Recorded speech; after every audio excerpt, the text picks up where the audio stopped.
S3-nya di FIB UI, tapi beliau sebelumnya kalau secara pendidikan S1 di IAIN Araniri Banda Aceh, S2 dari Leiden University, kemudian S3 dari FIB UI.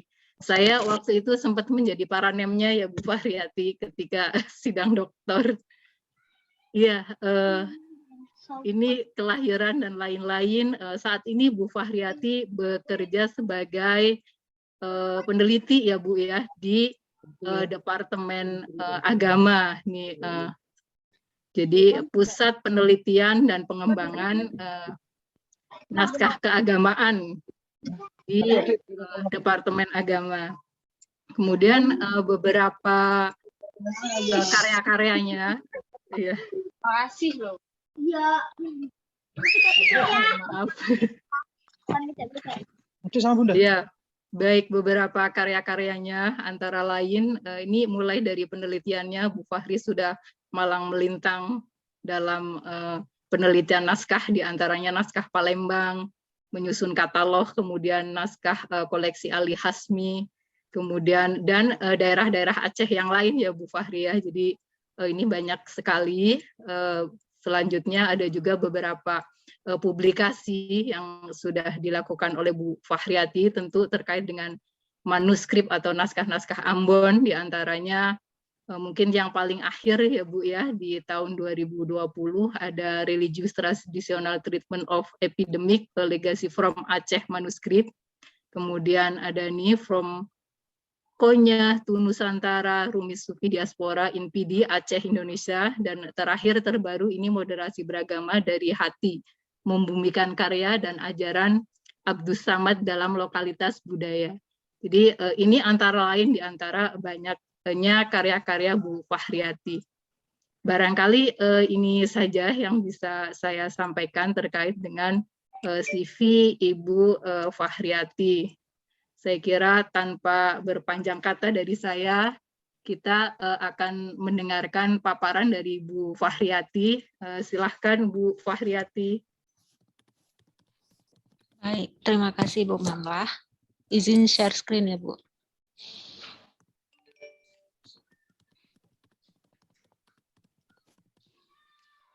Kelihatan ya? Iya, kelihatan Bu.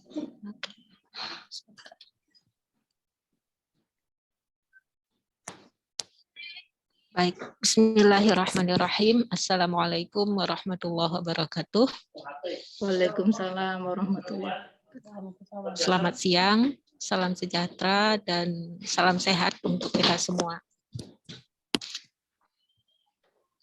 Alhamdulillah dan rasa syukur yang sebesar-besarnya kita bisa berkumpul di sini, terutama saya, bisa bertemu muka, bertatap muka dengan guru-guru saya, sahabat-sahabat saya, dan teman-teman semua yang ada di sini, terkhusus kepada Bu Prof.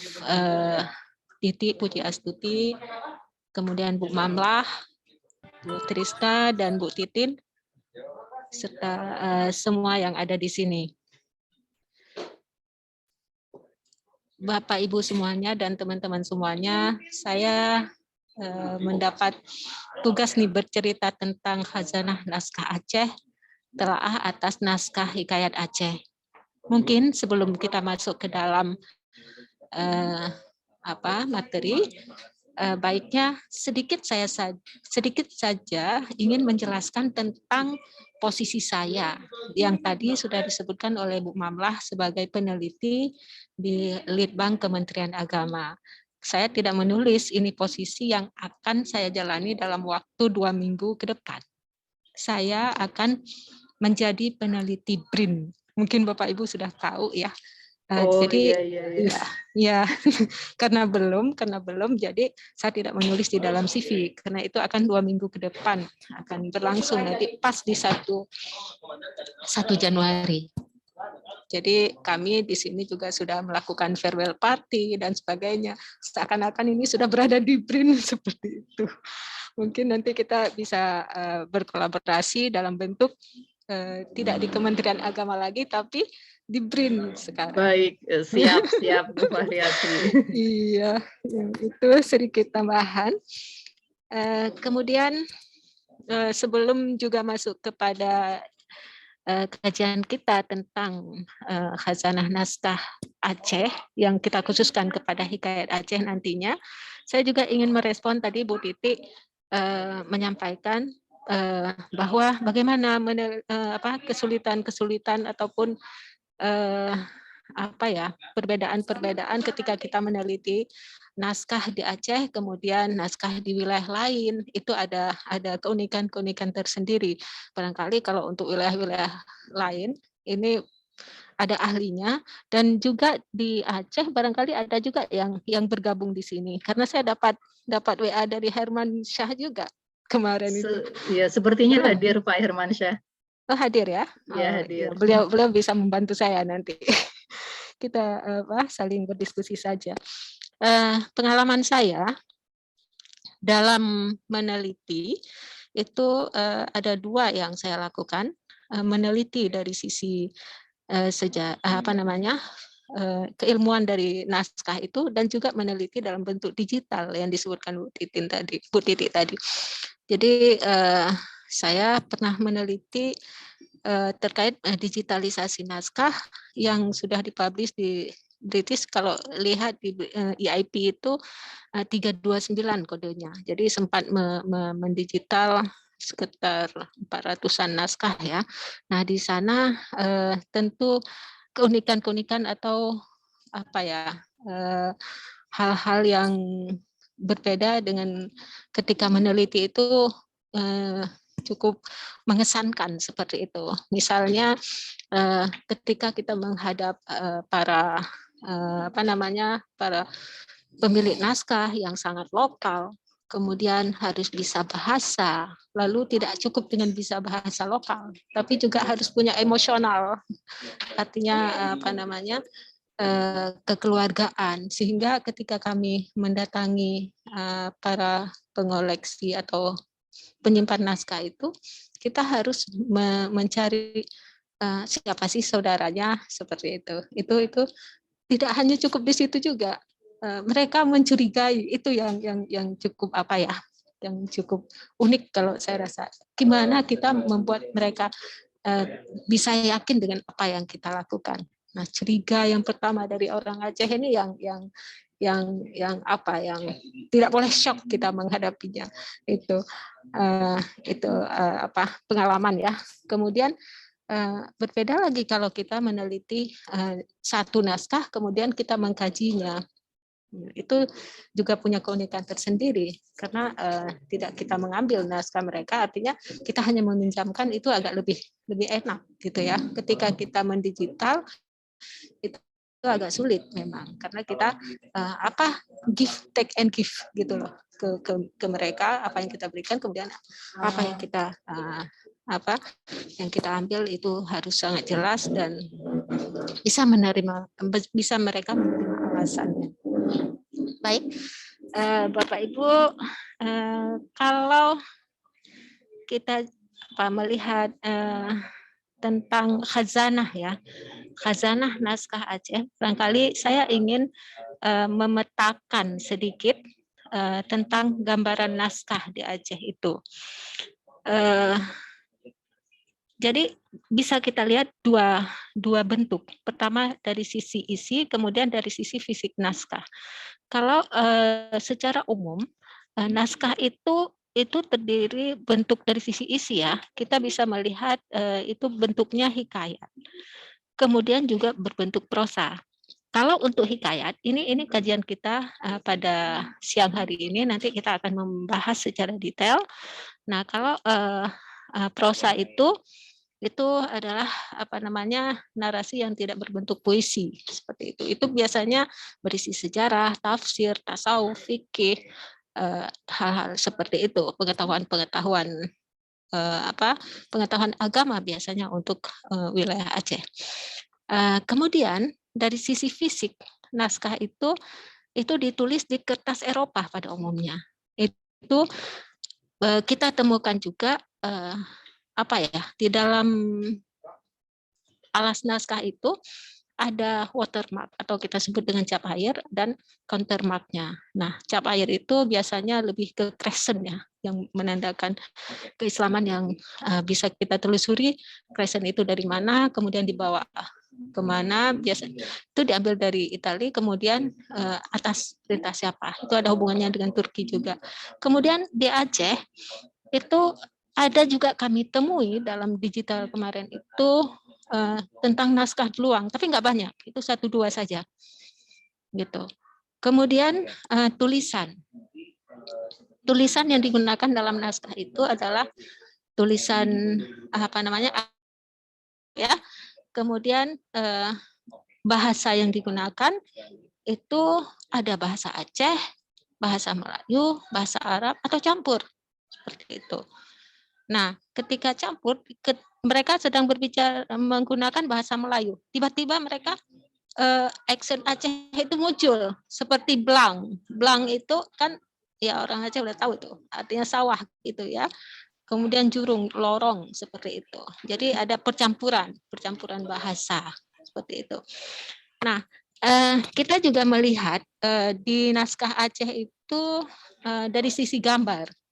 Di sisi gambar itu iluminasi juga spesifik kalau di naskah Aceh itu.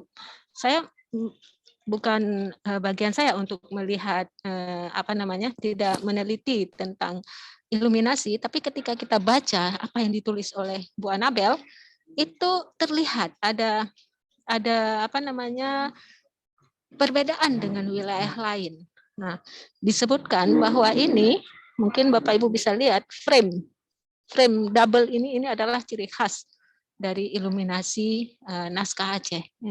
Ini naskah Quran, kemudian di sampingnya naskah Mir'atut Tulab. Nah, ini sebagai ciri khas dari naskah Aceh. Kemudian di atasnya single gini ya. Kemudian begitu juga di bawahnya. Nah, kalau menurut Anabel itu dari abad ke-18 sampai 19 itu udah 120 naskah yang ada iluminasinya. 49 naskah Al-Quran, selebihnya adalah kitab doa, fikih, dan Mir'atut Tulab. Itu salah satu contoh atau nama naskah ya. Kemudian di abad ke-16, 17 itu sebenarnya sudah ada juga naskah-naskah yang beriluminasi. Kita bisa melihat surat dari Sultan Iskandar Muda ya, bagaimana indahnya dibuat iluminasi seperti itu. Baik, kemudian kita juga bisa melihat kategorisasi naskah Aceh itu berdasarkan periode. Maksud saya ini lebih kepada isi daripada naskah Aceh, kita bisa mengkategorisasikan. Pertama, sebut saja masa kerajaan Aceh ya. Masa kerajaan dan masa puncak kejayaan itu kan kerajaan Aceh itu pada masa Sultan Iskandar Muda ya, abad ke-17. Nah, sebelumnya itu juga sudah ada naskah-naskahnya. Nah, itu biasanya naskah pada masa itu lebih kepada pengetahuan. Jadi para ulama atau para penulis itu lebih leluasa mengembangkan pengetahuan mereka sehingga melahirkan tulisan-tulisan mereka yang menjelaskan, yang memberikan pengetahuan kepada kita semua. Seperti contoh hikayat Raja-Raja Pasai ya, itu kan jauh sebelum Sultan Iskandar atau kerajaan Sultan Iskandar Muda muncul. Kemudian pada selanjutnya ada tokoh-tokoh terkenal ya Bapak Ibu dan teman-teman sekalian sudah sangat familiar saya kira, seperti tokoh Hamzah Pansuri, Syamsuddin As-Sumatrani, lalu Araniri, dan Abdul Rauf Singkal. Nah, mereka mencetak pengetahuan di dalam tulisan mereka yang cukup bermanfaat untuk dipelajari. Tafsir Al-Mustafid misalnya, itu kan karya dari Abdul Rauf Singkal ya. Itu yang pertama untuk Melayu. Nah, begitu itu salah satu contoh untuk karya yang muncul pada saat itu. Kemudian ini pada masa selanjutnya naskah itu tidak berhenti, terus saja para leluhur kita itu menulis, ya. Cuman ya seperti saya pernah diajarkan oleh guru saya ya waktu di FIB dulu, bahwa pengetahuan itu seorang yang menulis itu tidak kosong dia, tapi selalu dipengaruhi oleh latar belakang lingkungannya, kemudian sejarahnya, seperti itu, dan apa yang terjadi di saat itu. Nah, begitu juga halnya dengan naskah yang berkembang pada masa-masa tertentu. Makanya saya melihat ya itu pengetahuan yang diproduksi dalam naskah itu lebih mengarah kepada perjuangan. Kenapa? Karena sudah mulai mundur saat itu. Jadi orang sudah bagaimana usahanya membangkitkan semangat supaya dapat berjuang atau menegakkan kembali mundur ini, seperti itu.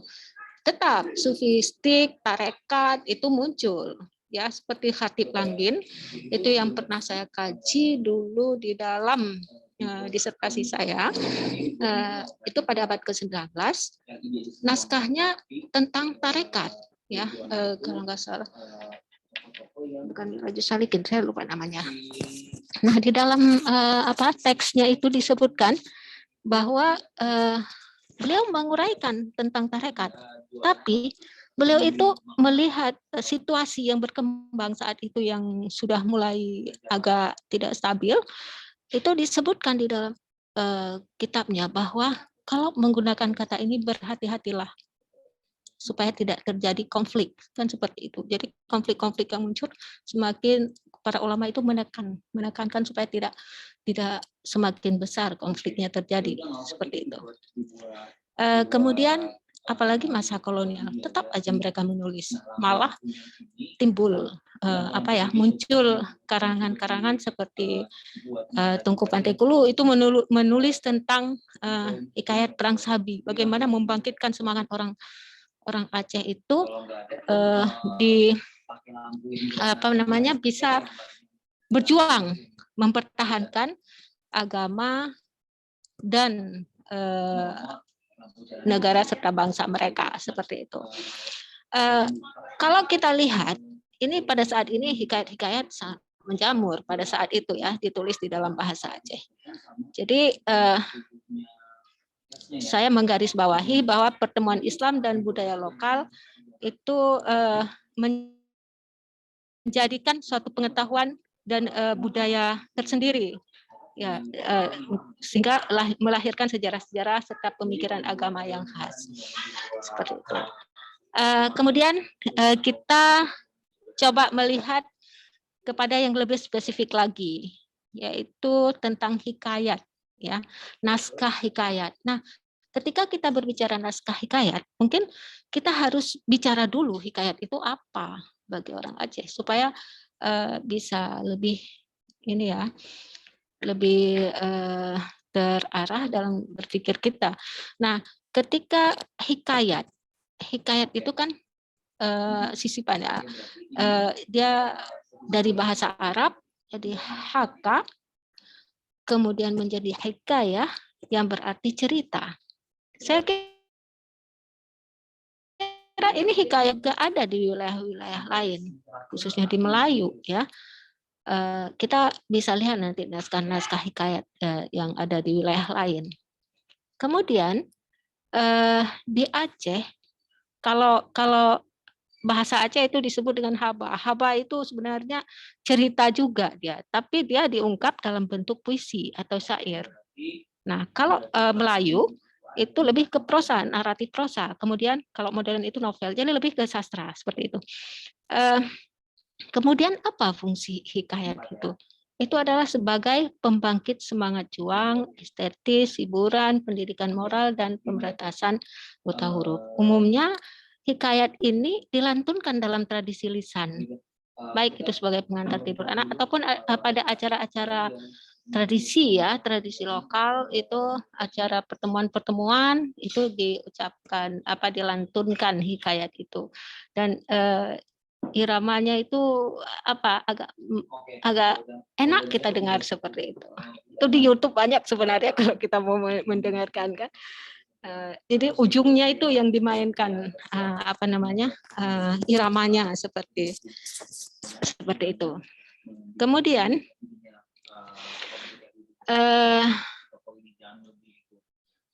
hikayat Aceh bahasa Melayu campur Aceh. Nah, dalam hikayat Aceh juga kadang kita ketemu selain berbahasa Aceh juga ada bahasa Melayu tapi campur Aceh. Itu sebagai saya jelaskan tadi ya yang di atas.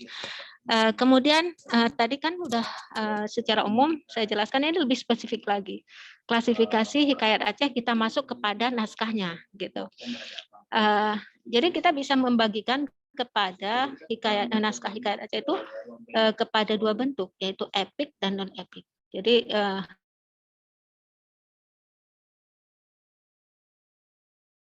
yang berbentuk cerita berbentuk heroik ya. Nah, untuk epik sejarah, jadi dia menceritakan sejarah. Hikayat itu menceritakan sejarah tapi bernuansa perjuangan seperti itu. Nah, kita bisa lihat hikayat Malim Dagang, hikayat Pocot Muhammad, kemudian hikayat Aceh sendiri. Nanti jangan bingung ini, nanti kita akan jelaskan karena ada naskah hikayat Aceh kalau Bapak, Ibu dan teman-teman semua nanti. Ini masih secara umum kita lihat. Kemudian epik perang. Perang itu perang Sabing ya, ini bukan perang Sabu, perang Sabing saya tulis. Itu sudah sangat familiar saya kira.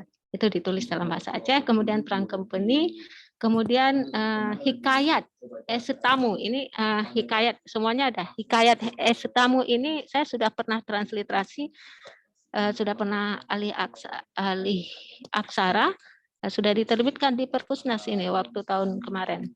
Bisa dibaca. Ceritanya itu adalah tentang bagaimana orang Aceh itu sangat mengapresiasi kepada kejayaan atau keberhasilan orang Turki.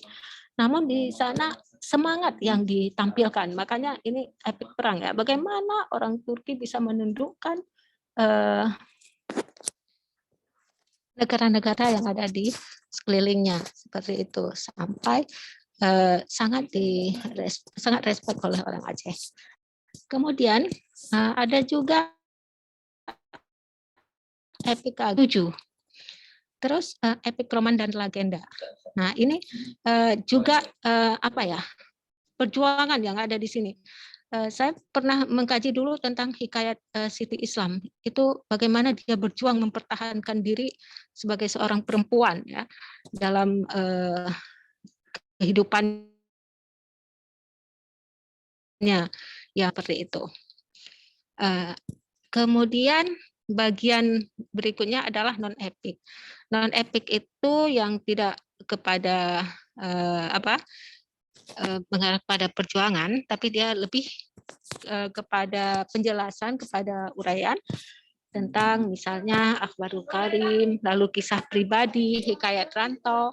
Nah, hikayat rantau ini menjelaskan bagaimana tradisi di Pidi, bahwa orang-orang Pidi itu adalah orang yang suka merantau.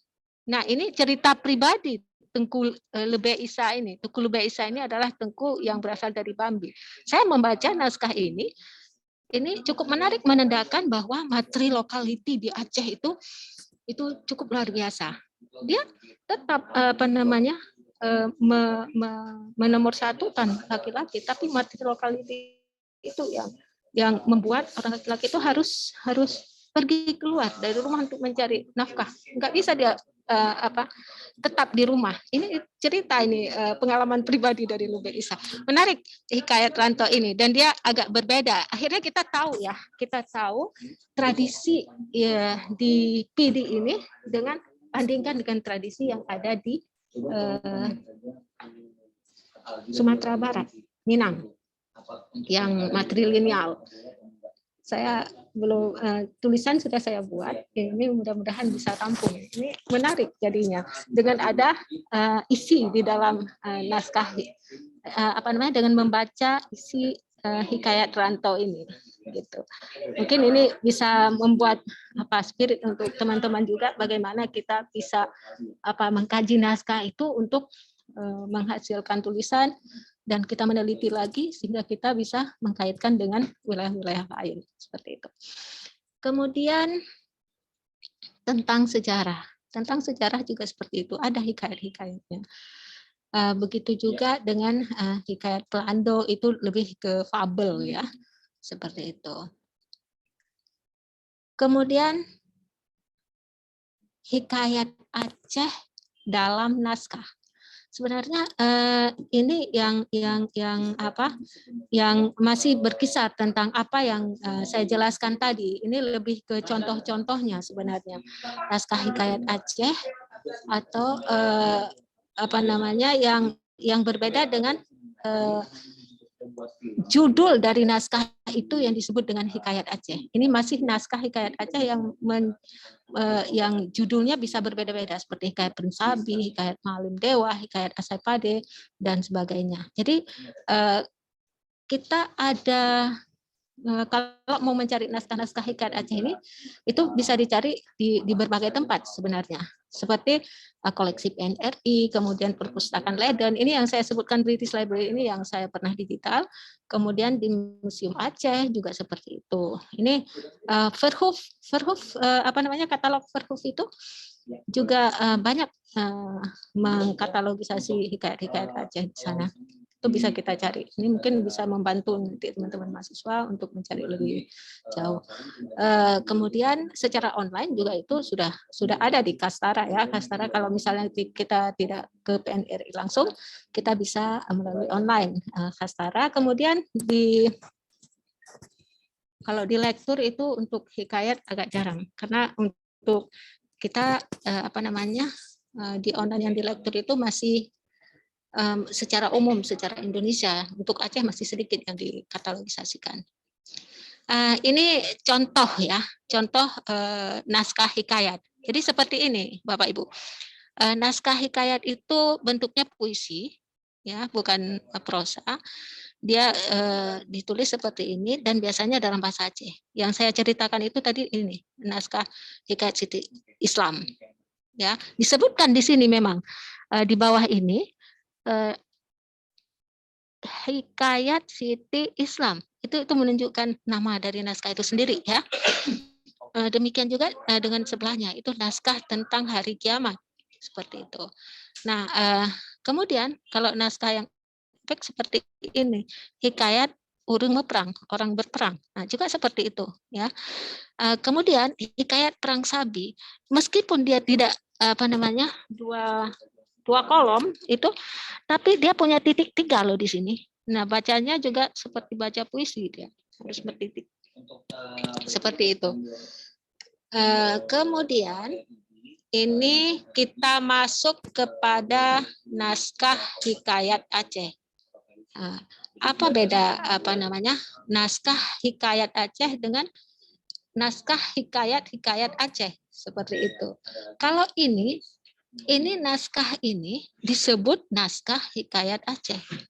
Ya, ada di dalam kode ML 421 itu di Perpusnas, kemudian ada di Leiden 2 ya dengan kode ini 1954 1983. Jadi di dalam naskah ini ditulis memang ini hikayat ya Raja Aceh.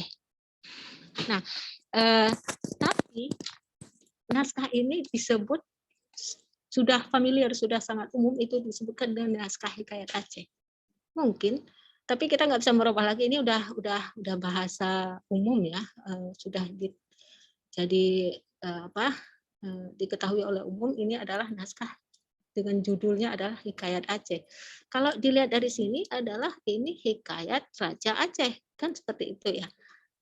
Itu akan kita jelaskan di berikutnya. Oke, kita lihat dulu deskripsinya untuk ketiga naskah yang saya sebutkan tadi. Deskripsi fisik maksud saya. Jadi kalau ML42 itu 102 halaman, OR 1954 281 halaman, OR 1983 227. Jadi kalau melihat tiga naskah ini yang paling banyak halamannya adalah OR 1954. Dan ini ternyata setelah dikaji dia juga yang paling tua ya untuk ketiga naskah itu. Itu yang ada sekarang. Yang ada sekarang tentang naskah Hikayat Aceh ini. Nah, sedikit saya menyelipkan bahwa naskah Hikayat Aceh ini sudah diusulkan menjadi Memory of the Word ya. Mudah-mudahan segera bisa dijadikan Memory of the Word ini. Karena kenapa? Kita lihat nanti di bawahnya isinya itu dan pengetahuan yang di dalam itu sangat luar biasa. Naskah Hikayat Aceh ini ditulis sebenarnya di dalam bahasa Melayu yang bercampur dengan bahasa Aceh yang saya sebutkan tadi. Kemudian isinya apa sehingga ia diangkat menjadi Memory of the Word? Ya, pertama isinya itu adalah tentang kisah para sultan. Dan lebih khusus lagi adalah tentang Sultan Iskandar Muda yang selanjutnya saya singkat dengan SIM. Lebih detail tentang pengetahuan sejarah Kesultanan Iskandar Muda ini. Kemudian ini tidak ada penulisnya. Kenapa dia tidak lengkap? Halaman awal dan akhir itu tidak ada. Dan menurut Tengku Iskandar itu diperkirakan Syamsuddin yang Syamsuddin Sumatran yang menulisnya itu berdasarkan cerita yang ada di dalamnya, ya bisa dikategorikan seperti itu. Cuman lagi-lagi tidak ada kolofon dia. Kemudian ini juga di dalamnya terjadi hubungan antara negara-negara di luar, termasuk Turki, kemudian Portugal, seperti itu. Dan Cina sendiri disebutkan di sana juga, seperti itu. Ini tidak hanya hubungan antar negara yang ada, yang dijelaskan di dalam teks itu, juga tradisi yang bisa kita lihat, seperti kenduri, pesijo itu ada di sana. Kemudian tempat-tempat penting, lalu alam juga dijelaskan apa yang hasil hutan, kemudian Darul Iski itu adalah sungai yang bisa memberikan kesehatan bagi orang yang mengambil air di sana, seperti itu. Jadi air obat ya pada saat itu dibuktikan oleh Bustanus Salatin pada berikutnya. Ini banyak sekali pengetahuan tentang Hikayat Aceh ini, tentang naskah Hikayat Aceh ini, sehingga dia memang sangat tepat kalau diangkat menjadi Memory of the Word. Ya, dia itu menceritakan fakta sebenarnya. Kenapa? Karena di dalam naskah ini menyebutkan tahun ya, periode gitu. Dia menyebutkan periode di dalam naskah ini. Jadi periode sejak kecil, umur berapa tahun itu Sultan Iskandar Muda itu dijelaskan di dalam ini saya sebutkan. Misalnya sebentar. Nah, ini. Umur 12 tahun. Sultan Iskandar Muda yang disebut dengan Pacagah di situ ya, mengatasi masalah dengan bijak. Nah, ini pada halaman 192. Kemudian umur 13 tahun, dijelaskan lagi. Kemudian umur 11 tahun. Nah, ngapain itu Iskandar Muda? Sangat detail.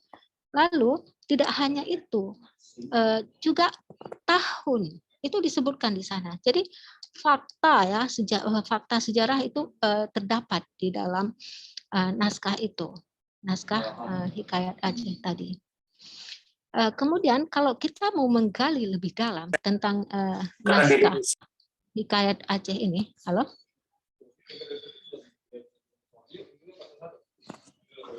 Oke. Saya lanjut.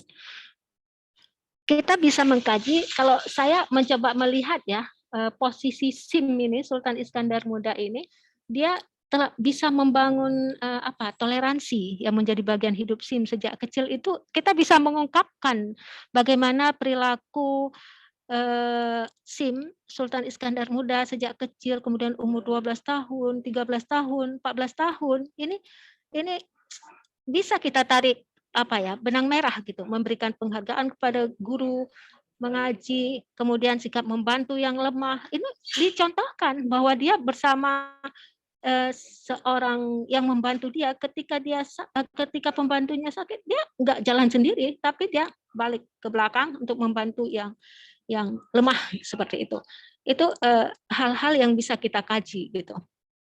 Kemudian saya melihat ini di dalam di dalam naskah itu ini 4 toleransi itu bisa dibangun, sultan dan pejabat negara, kemudian adat dan agama, serta rakyat dan ulama, ini saling terkait betul. Ini sangat menarik. Jadi bisa kita ungkap dari sebuah naskah itu gitu, sebuah naskah hikayat. Nah, saya juga menemukan bahwa di dalam hikayat itu budaya komunikasi yang transparan, kemudian konsisten dalam kebijakan.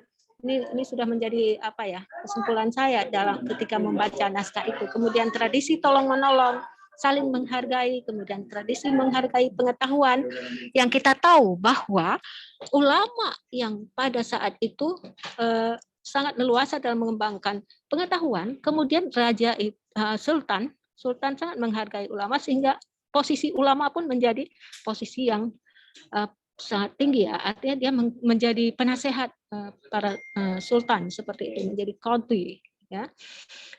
Kemudian kalau kita beranjak lebih jauh ini kepada tradisi ya, yang tadi saya sebutkan di atas kan isinya itu termasuklah tradisi. Nah, tradisi itu bisa kita kaji. Jadi selain tadi moderasi, toleransi ya, kemudian sisi lain itu adalah tradisi. Tradisi juga bisa kita angkat di dalam naskah itu gitu. Jadi kalau teman-teman mahasiswa ingin ingin mengkaji naskah ini, itu bisa ditarik dalam berbagai sisi.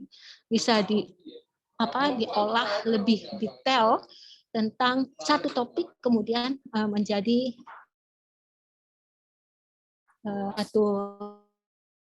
penelitian tersendiri seperti ini. Tradisi sirih itu baru tradisi sirih aja, bagaimana menggunakan sirih bagi orang Aceh itu dijelaskan di sini begitu. Khususnya kalau di sini disebutkan bahwa tradisi sirih itu adalah tradisi menyambut tamu gitu ya, memuliakan tamu gitu ya. Demikian tingginya penghargaan terhadap tamu gitu. Jadi digunakanlah sirih seperti itu. Nah, itu tradisi itu sampai sekarang masih ada. Nah, kalau Pak Herman ini tahu banget ya. Ini saya jelaskan lagi bagaimana kata bijak Raja Shah Alam. Nah, ini tentang sirihnya gitu ya, yang menjadi simbol memuliakan tamu.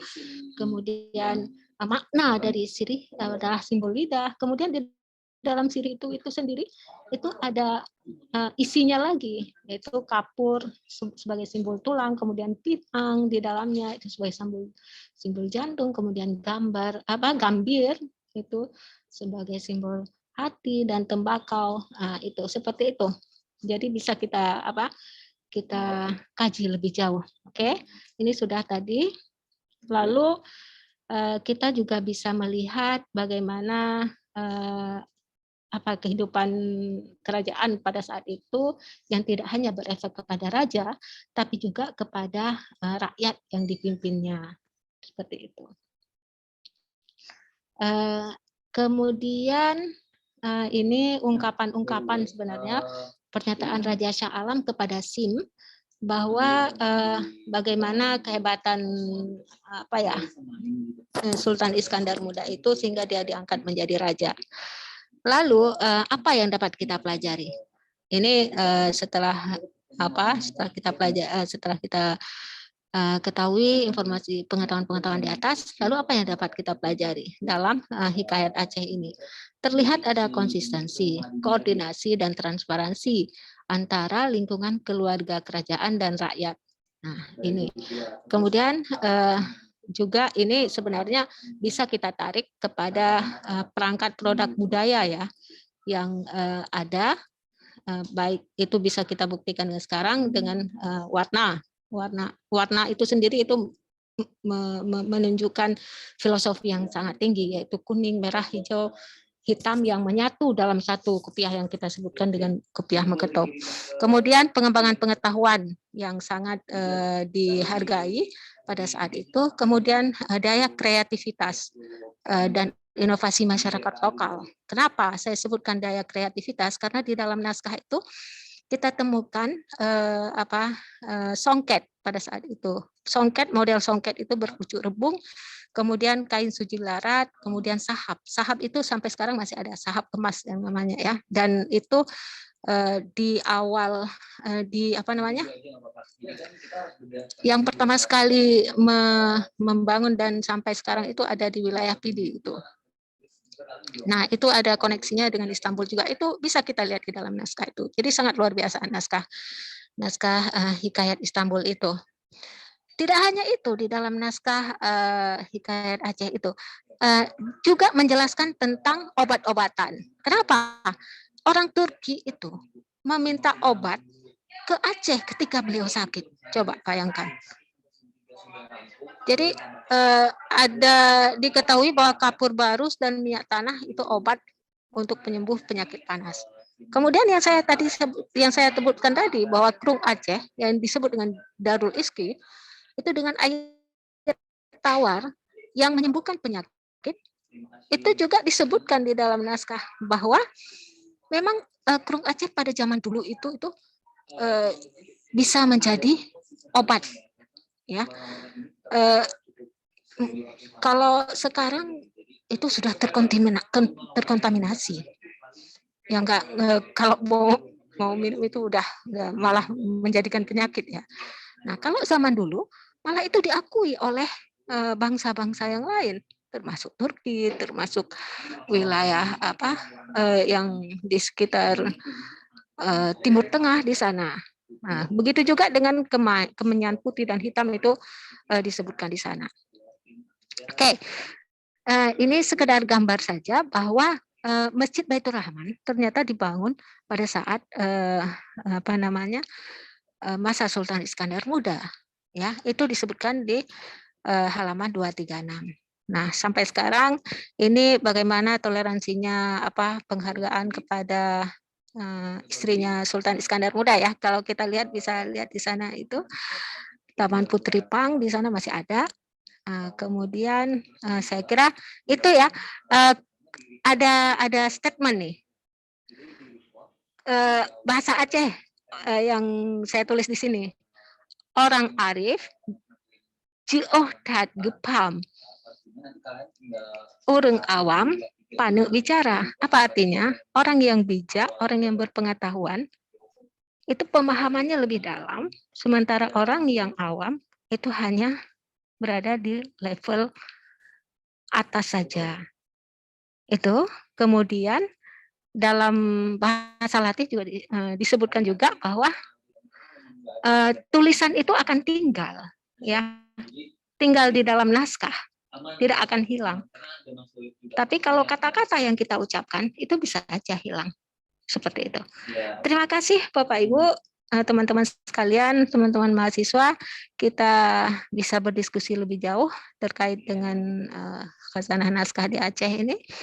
Saya kembalikan kepada Bu Mamlah sebagai moderator. Terima kasih. Wah, baik.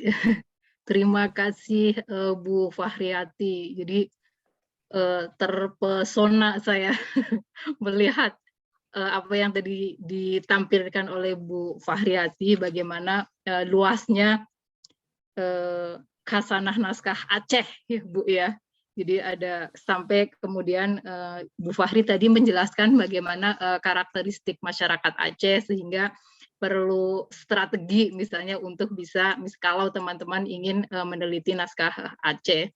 Selain itu Bu Fahri tadi juga memberikan gambaran bagaimana karakteristik naskah-naskah Aceh ya dibandingkan dengan naskah-naskah di tempat lain atau di dunia Melayu yang lain. Secara khusus tadi Bu Fahri menceritakan bagaimana hikayat Aceh yang sekarang sedang diajukan ya Bu ya ke UNESCO.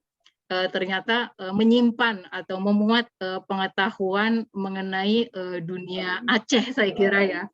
Jadi kalau boleh tadi disimpulkan, jadi hal-hal yang terkait dengan ideologi, politik, ekonomi, sosial, budaya, semuanya ada di dalam hikayat Aceh. Bahkan bagaimana hubungan diplomatik Aceh dengan negara-negara atau kerajaan di luar Nusantara juga disebutkan. Nah, itu saya kira sedikit, tetapi yang bisa saya simpulkan. Tetapi tadi banyak sekali hal yang mungkin nanti Bapak dan Ibu bisa tanyakan langsung kepada Bu Fahriati. Boleh melalui chat atau boleh juga Bapak Ibu melalui raise hand untuk bertanya langsung atau memberi tanggapan. Silahkan Bapak Ibu, ada yang mau bertanya terlebih dahulu? Yang sudah raise hand, Saudara Haikal. Ya, silahkan Saudara Haikal.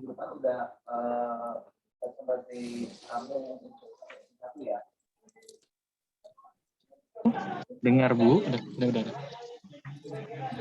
Bu, terdengar?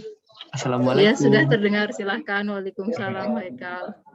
Iya Bu, saya lebih tertarik pada segi setelah Ibu menyebutkan beberapa yang dari pengobatan tadi mengenai bangsa-bangsa yang bahkan melakukan pengobatan pada naskah-naskah yang ada di Aceh.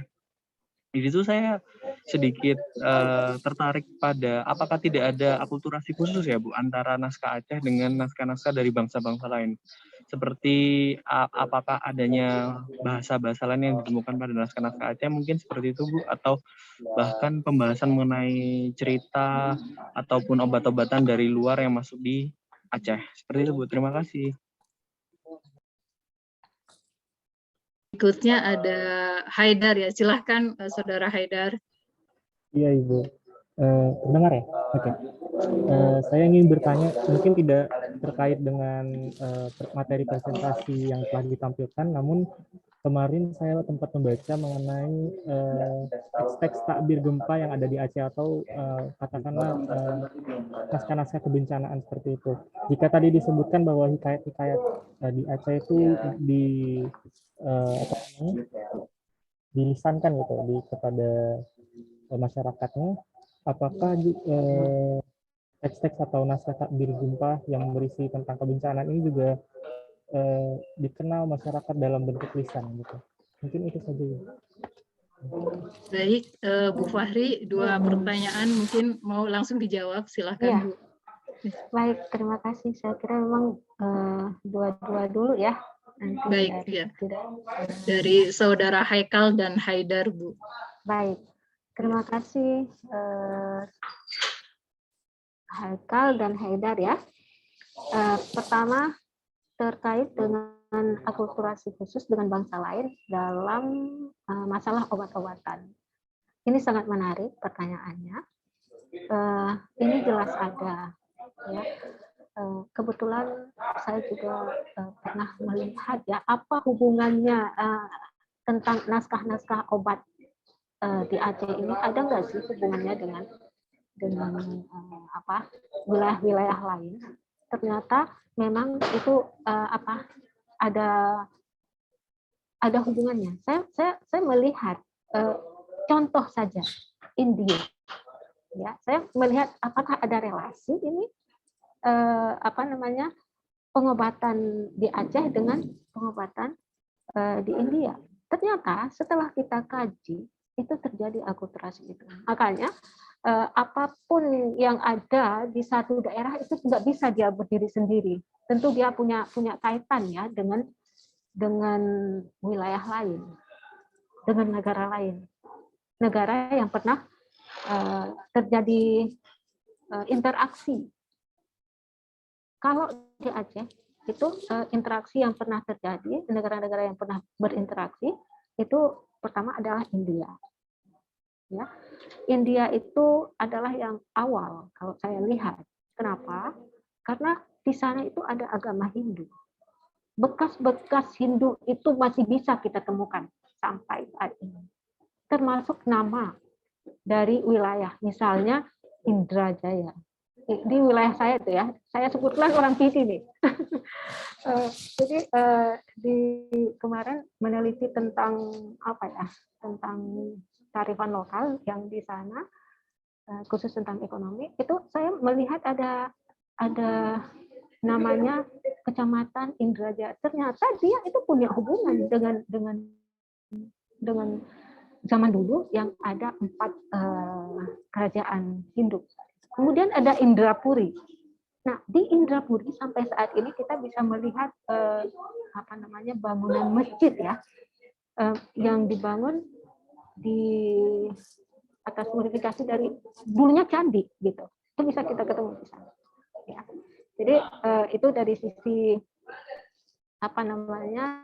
India, hubungan India dengan Aceh. Kemudian Arab. Jadi kadang-kadang nggak bisa kita nafikan juga ya, Aceh itu terdiri dari 4 5 ya. A Arab, C Cina, E Eropa, H Hindia, 4 ya. Kayaknya bisa kita koneksikan ke situ gitu loh.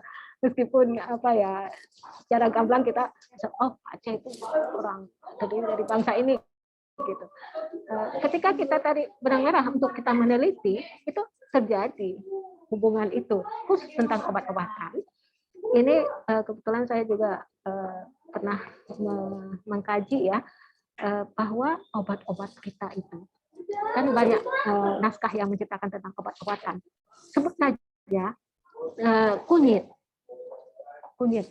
Nah, kunyit itu turmeric ya kalau bahasa Inggris itu ada kaitannya dengan Ayurveda. Itu yang dengan India kayak gitu. Jadi mungkin saja kunyit itu dibawa oleh orang India ke Aceh, bisa saja seperti itu. Jadi akulturasi dengan bangsa lain itu harus, karena kita nggak bisa berdiri sendiri. Gitu. Jadi menjadi lahan lagi nih untuk teman-teman, terutama Haikal, untuk bisa meneliti lebih jauh bagaimana hubungan dengan bangsa-bangsa lain yang lebih detail selain India, Arab, kemudian Cina gitu ya, terus Eropa, itu semuanya bisa kita koneksikan. Lalu tentang takbir gempa. Ini juga pertanyaan yang sangat menarik karena naskah kebencanaan itu sangat luar biasa, mengandung pengetahuan yang harus sebaiknya itu diterapkan di dalam masyarakat. Jadi apa yang kami lakukan di Kemenak itu meneliti naskah-naskah kebencanaan yang ada di Aceh, kolaborasi dengan Pak Herman nih kemarin itu pada tahun 2018, kemudian 2019 kita kolaborasi dengan IKAYOS, mencari bagaimana yang menjadi pertanyaan dari Pak Haidar tadi, Mas Haidar, apa dikenal di dalam masyarakat ya. Ternyata ya kalau secara natural mereka mengenal, cuman itu sudah mulai terjadi transformasi seperti itu. Dan IKAYOS kemarin kita menghasilkan produk setelah kita meneliti dari hasil naskah, kemudian dari hasil yang ada dalam masyarakat, kita membuat sebuah buku penyuluh, kemudian menjadi selain buku penyuluh juga buku pelajaran. Selain itu juga kita membuat animasi. Mudah-mudahan di akhir tahun ini sudah bisa diterapkan kepada masyarakat. Ini salah satu jalan supaya dia tidak hanya berjalan secara natural, dan kalau secara natural itu lama-lama akan hilang. Nah, kita harus melakukan usaha ini, gitu. Jadi takbir gempa ini kalau naskah itu sampai 30 naskah itu Pak Herman sudah membaca detail gitu. Dan takbir gempa itu juga dia nggak bisa berdiri sendiri ya. Artinya di wilayah lain juga ada gitu loh. Saya menemukan di wilayah Sulawesi itu takbir gempa juga ada. Begitu juga dengan wilayah di Jawa kalau nggak salah gitu. Kebetulan kemarin melihat itu ya, di Padang Joy Yusri almarhum ya, itu meneliti tentang takbir gempa. Nah, takbir gempa ini itu ada unsur positif dan unsur negatifnya. Jadi kenapa saya bilang unsur positif dan negatif? Dia ketika terjadi gempa ini maka akan terdapat kesuburan misalnya. Nah, itu kan positif ya. Ketika terjadi gempa akan ada kebakaran atau peperangan. Nah, itu kan hal yang tidak beruntung seperti itu. Nah, hal-hal yang seperti ini itu menjadi persiapan masyarakat untuk menghadapi bencana seperti itu. Jadi di dalam naskah itu tidak hanya memberikan takbir itu kan takwil ya, artinya peramalan terhadap apa yang akan terjadi setelah gempa itu, tapi juga memberikan solusi. Nah, ini yang menarik. Solusinya apa? Itu beragam solusinya. Ada di antara solusi yang diberikan, misalnya ini kalau begini kejadiannya akan terjadi misalnya peperangan, maka apa yang harus dipersiapkan? Kita harus semakin dekat kepada agama kita, artinya kita semakin meningkatkan ibadah, lalu bersedekah. Nah, bersedekah itu menjadi poin utama juga di dalam pengetahuan yang diberikan oleh para ulama dulu. Nah, ini yang harus tersampaikan sebenarnya kepada masyarakat secara luas ya. Mereka tahu ada level-level yang tertentu saja gitu. Ya, makanya saya bilang istilahnya tadi itu natural ya. Dia berjalan aja seperti siapa yang membaca saja seperti itu. Nah, ketika kita bisa memberikan ke mereka misalnya dalam buku seperti Hikayat membuatnya itu menjadi luas gitu. Ini tantangan tersendiri untuk kebencanaan gitu ya. Terima kasih Bu Mamlah. Baik, Bu Fahriati, sepertinya di kolom chat juga ada beberapa pertanyaan. Sebentar, mungkin pertama terima kasih Bu Fahriati, sungguh menarik dan ini komentar dari Pak Dani. Kemudian ini dari Saudara Noval. Selamat sore Bu, saya ingin bertanya apakah ada naskah-naskah Aceh yang menjelaskan tentang bagaimana Aceh ketika zaman pra-Islam. Apakah dalam pernaskahan Aceh dikenal karya-karya pewayangan, panji, atau cerita-cerita Jawa seperti yang ada di kesusastraan Melayu. Ini pertama, ini berikutnya ada dari Saudara Muhammad Heno. Selamat sore Bu, saya ingin bertanya bagaimana kesusastraan Aceh di masa pra-Islam. Apakah sudah tidak ada jejaknya semenjak Islam masuk ke Aceh, atau leluhur Aceh mayoritas dari luar Aceh seperti dari daerah Timur Tengah dan Asia Selatan yang beragama Islam. Ini atau masih berikutnya Bu, masih ada beberapa lagi Bu pertanyaan. Baik. Ya Pak. Ya baik, saya bacakan berikutnya ya Bu ya. Ini dari Pak Uman Rejo. Saya mau bertanya bagaimana respon estetik masyarakat Aceh terhadap kandungan isi dalam setiap naskah yang ada. Diamalkan, diajarkan, disiarkan, diterapkan, atau hanya sekadar sebagai artefak produk budaya semata terhadap naskah-naskah yang telah dimiliki. Bagaimana kerelevansian kandungan naskah tersebut dengan kondisi sekarang, khususnya bagi masyarakat Aceh sendiri. Wah, banyak juga nih ternyata. Selanjutnya, bagaimana cara masyarakat Aceh untuk mengajarkan kandungan dalam setiap yang dimiliki ke generasi penerus, misalnya. Ini mungkin merespon tadi apa yang disampaikan oleh Bu Fahri ya. Iya. Jadi yang di dua penanya sebelumnya, Heno dan Naufal, mungkin lebih ke arah bagaimana keadaan pada masa pra-Islam dan apakah jejak-jejaknya di dalam naskah juga masih terlihat, masih ada atau tidak, atau dulu keadaannya seperti apa. Kemudian yang berikutnya tentang bagaimana naskah-naskah di Aceh itu kemudian kalau sudah ada sekarang sudah kita ketahui, sudah kita kaji, lalu diapakan selanjutnya? Mungkin lebih ke pertanyaan itu ya Bu ya, yang dari Pak Uman. Ya silahkan Bu Fahriati. Baik, terima kasih Bu Mamlah, dan terima kasih kepada teman-teman yang sudah menanyakan. Ini tentang pra-Islam ya. Kalau untuk naskah pra-Islam, saya belum pernah menemukan ya. Lebih kepada Islamnya, tapi cerita di dalam naskah itu ada yang bisa dikoneksikan kepada apa yang ada di dalam pra-Islam. Sebut saja di dalam naskah Hikayat Aceh. Ya. Dalam naskah Hikayat Aceh itu tentang Mahabharata. Ya. Lalu Hikayat Ramayana itu terkait dengan di sana. Ya. Saya pernah mencatat ini sebentar gaya bahasa yang digunakan dalam naskah Hikayat Aceh yang mau dijadikan memory of the world ini itu terkait dengan cerita-cerita yang ada di wilayah lain, misalnya tentang Mahabharata dan Ramayana itu yang saya sebutkan. Lalu ini tentang bagaimana dia menceritakan Iskandar Muda itu waktu lahir dengan karya orang Mughal Akbar Matna gitu ya. Bermimpi jatuh bintang ke dalam bintang jatuh ketika lahirnya,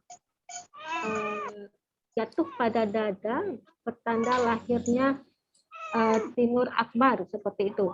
Jadi dia sudah mengambil pengetahuan masa lampau gitu. Masa lampau sebelum pada abad ke-17 itu maksud saya, ya. Jadi begitu dimixnya gitu. Begitu juga dengan cerita Putri Bungsu. Nah, seperti itu. Itu menjadi menarik tersendiri kalau kita mau mengkaitkan. Hikayat Aceh ini ternyata dia nggak berdiri sendiri. Pengetahuannya itu cukup tinggi. Apa yang terjadi masa lampau itu menjadi pengetahuan dia, sehingga terserap gitu cara menulisnya seperti itu.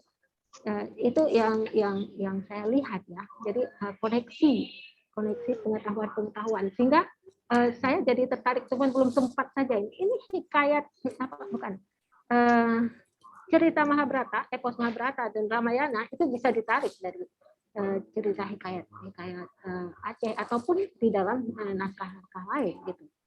Terlihat di dalam naskah Hikayat Aceh, baru terlihat di sini ya. Mungkin ada beberapa yang lain. Jadi begitu ada hubungan untuk kajian ini. Itu. Kemudian untuk pertanyaan berikutnya, sebentar saya baca dulu nih, tadi enggak saya catat ya. Saya lihat saja kandungan isi dalam setiap naskah yang ada diamalkan, diajarkan dan disiarkan, diterapkan. Oke. Nah, untuk naskah yang ada di Aceh itu sebenarnya Bapak siapa nih? Bapak Uman Raibo ya. Sebenarnya itu sebagian diterapkan. Kenapa saya bilang seperti itu? Karena saya menemukan bahwa di Aceh Besar itu ada satu warung yang mengambil memasak 44 macam air daun, kemudian dijadikan air, lalu diberikan ke orang-orang secara tidak dijual, artinya dia ikhlas seperti itu, ya. Lalu saya tanya, ini kenapa air tadi ini sampai 44? Nah, menurut gurunya ini diambil dari naskah. Itu aplikasinya seperti itu. Jadi itu salah satu contoh. Gitu. Jadi naskah yang ada di Aceh itu bisa kita katakan masih digunakan. Masih digunakan aplikasinya itu, saya sebutkan tadi itu secara natural ya. Ya mereka apa yang ada ya dipergunakan. Lalu dari sisi tarekat, ini saya melihat juga ada koneksi ya dengan apa yang terjadi sekarang. Tapi sudah bersifat apa ya, transformasi, dia sudah berubah, tidak utuh lagi apa yang ada di dalam naskah, kemudian begitu diterapkan di dalam kehidupan sehari-hari. Contoh mungkin Bapak Ibu kenal dengan tari saman. Ya. Nah, tari saman itu kalau kita lihat teks dari Ratib Saman itu ada hubungannya. Bagaimana cara Mandela ini mengendalikan. Ya. Jadi begitu, ada hubungannya. Teks yang diucapkan dalam tari saman itu ada di dalam teks Ratib Saman. Meskipun tidak semuanya, itu yang saya maksud. Jadi ada kontinuitas gitu ya. Tapi bentuknya sudah bentuk transportasi. Ini tidak hanya di Aceh ternyata. Saya melihatnya di Banten sendiri itu ada tari, bukan tari saman mereka mengatakan, tapi dengan tari saman juga. Saya lupa. Nah itu benar-benar mereka membuat variasi dengan musik seperti itu. Ada di wilayah Pandeglang seperti itu. Nah, begitu meluasnya ya naskah, kemudian dikembangkan, berkembang dia sendiri seperti itu, tanpa ada koordinasi yang lebih kuat, dia berkembang aja seperti apa adanya. Kalau saya sebut natural tadi. Nah, jadi tidak ditinggalkan apa yang ada dalam naskah kemudian dilupakan, tidak. Mereka secara tidak sadar itu sudah menggunakan gitu ya. Apalagi masih dibaca sebagian, seperti saya pernah nanya ke waktu digital itu ke masyarakat yang menyimpan naskah hikayat ya. Naskah ini masih bagus, artinya tidak kotor dia. Saya baca kata yang menyimpan itu gitu. Jadi kalau kita lihat lebih dalam, memang sebagian masih digunakan seperti itu. Tapi kita harus masuk ke dalam masyarakat ya, masyarakat yang sambil meneliti lah, kita sambil tanya gitu kan. Kalau secara umum kita nggak akan ketemu gitu informasi-informasi seperti itu. Itu saya kira udah terjawab ya Bu ya, Bapak. Kira-kira masih ada yang belum? Bagaimana Pak Uman, mungkin mau menanggapi, silahkan Pak.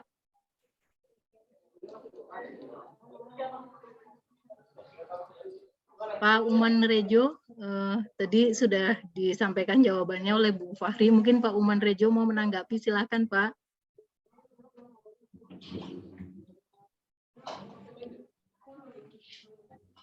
Oh iya, ya baik.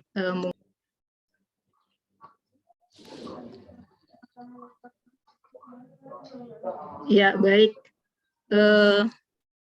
Tapi saya masih memberikan kesempatan kepada teman-teman dan Bapak Ibu untuk bertanya langsung. Tapi saya mau bertanya juga Bu Fahri. Tadi tergelitik dengan pertanyaan dari mahasiswa juga yang katanya ada disebutkan mengenai Mahabharata dan Ramayana. Mungkin boleh diberikan bocorannya sedikit, narasi yang dibangun misalnya di Hikayat Aceh itu melihat cerita-cerita atau hikayat-hikayat yang terkait dengan cerita Ramayana dan Mahabharata itu seperti apa sih Bu Fahri melihatnya ya? Iya, sebenarnya ini saya kemarin itu terkait dengan kaitan dengan Mahabharata dan Ramayana ini, itu saya hanya menemukan di dalam naskah Hikayat Aceh yang mau diajukan itu kan ada 3 naskah itu ya yang saya sebutkan tadi itu. Jadi di dalam teks itu disebutkan ada koneksi ke sana. Dia nggak banyak menyebutkan, cuma hanya beberapa baris saja seperti itu. Jadi saya harus buka catatan juga ini. Dalam hanya beberapa menyebut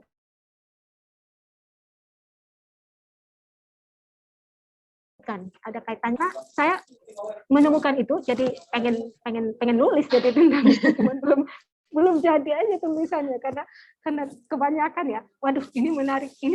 Waduh, ini makanya berbagi ke teman-teman supaya teman-teman lah yang menulis jangan gitu ya. Baik. Narasinya sintesis, antitesis atau gimana, Bu? Kalau boleh. Dia itu mengikuti apa yang ada di teks Mahabharata dan Ramayana itu gitu. Jadi bukan menolak ya, tapi mendukung seperti itu. Oh iya, baik. Saya coba capture, kemudian kita bisa lihat. Baik. Ini sepertinya ada yang sudah raise hand juga, Bu Titin. Nurhayati Makmun, silahkan Bu Titin. Terima kasih. Ketemu sama guru nih saya. Terima kasih Ibu Fahriyati, terima kasih Ibu Mamlah. Jadi ada tambahan ilmu hari ini saya. Ada yang perlu saya tanyakan, penasaran. Tadi kan bicara tentang tarikat ya, ajaran tarikat itu. Nah, sebetulnya umumnya ajaran tarikat apa di Aceh itu? Lalu yang kedua, saya ini pernah ya membaca bahwa di sana itu antara Nuruddin Araniri ya dengan Hamzah Pansuri itu berbeda, sehingga terjadi sesuatu yang tidak dapat dibayangkan lah kalau saya pikir, yaitu ketika tersingkirnya secara mengerikan lah untuk Samsudin Araniri, Samsudin Araniri, Hamzah Pansuri. Nah, saya ingin tahu secara jelasnya apa perbedaan di antara keduanya sehingga sedemikian rupa. Terima kasih, Ibu. Baik, terima kasih Bu Titin. Mungkin Bu Mamlah kita langsung ya. Bu. Ya, baik, ya silakan ya, nanti ya setelah ini nanti kita dengarkan pertanyaan dari Pak Dhani juga ya, Bu Fahri. Pak Dhani. Ya, baik, ya silakan. Ya, Bu Titin, terima kasih banyak nih Bu, pertanyaannya luar biasa Bu. Jadi tarekat yang berkembang di sana, kebetulan ini Bu, disertasi saya tentang tarekat Satariyah ya. Setelah saya lihat itu yang paling banyak di sana adalah tarekat Satariyah. Gitu. Dia mulai sejak munculnya Abdul Rauf Singkel, sebenarnya saya menyebutkan Abdul Rauf Al-Fansuri. Kenapa? Karena beliau itu dari Fansur sebenarnya, tapi umumnya ya ini karena sudah menjadi pernyataan umum, ya udah kita sebutkan Abdul Rauf Singkel saja. Jadi Abdul Rauf Singkel itu adalah orang yang pertama membawa tarekat Satariyah ke Aceh dan ke Nusantara ya, ke Nusantara secara umum. Karena kan muridnya di Pamijahan yang diteliti oleh sama Pak Tommy ya. Kemudian di Padang juga kan Burhanuddin Ulakan juga berguru ke sana. Nah, tarekat kenapa tarekat ini yang banyak berkembang? Nah, saya jadi membandingkan karena di sana juga ada tarekat Naqsyabandi. Tarekat Naqsyabandi, kemudian Araniri sendiri ada tarekat Rifaiyah kan. Itu. Jadi yang banyak berkembang itu adalah tarekat Satariyah. Ketika kita melihat isinya, itu Satariyah itu lebih merakyat ya. Artinya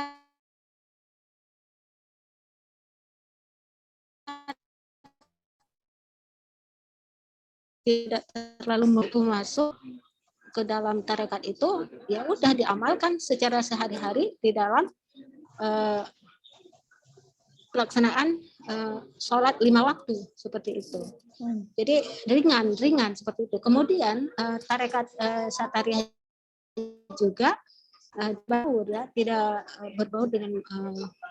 lingkungannya. Kalau Naqsyabandi ini agak berbeda.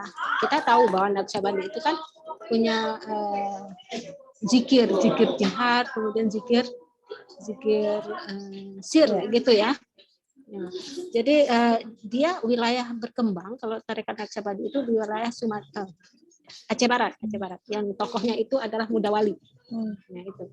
Nah, kalau yang lebih awal itu memang tarekat Syatariah yang berkembang sampai saat ini masih ada gitu di Aceh itu kita lihat. Jadi kalau saya lihat dari Abdul Rauf Singkel, kemudian pada abad ke-18 itu muridnya Sirajuddin, kemudian yang dari Turki itu Baba Rumi, kemudian Khatib Langgin itu juga tarekat Syatariah yang saya cerita tadi itu.